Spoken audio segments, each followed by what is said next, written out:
Hey guys, welcome back to the channel. In this tech tutorial video, we're going to reveal to you how you can edit and customize the page layout or layout settings for your text documents on LibreOffice Writer. So let us dive into this. Navigate to your document on LibreOffice Writer, and here at the bottom you will see the page style information. Click into it with your left mouse, and that is going to redirect you to page style settings. From there, navigate to the layout settings to the right, and click here into the page layout you would like to use. Right and left, mirrored, only right, only left, and so on and so forth.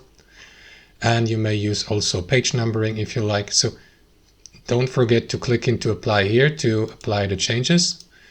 And that's how you edit or change the page layout on a LibreOffice Writer. Alternatively, guys, you may also switch between a single page view, multiple page view in the bottom right corner, or a book view, like in this case here. But that's the main layout settings can be found here when you click into this and navigate to page. So that's it. Thanks for watching. Hope you enjoyed it, got some value from it, and we'll catch you later.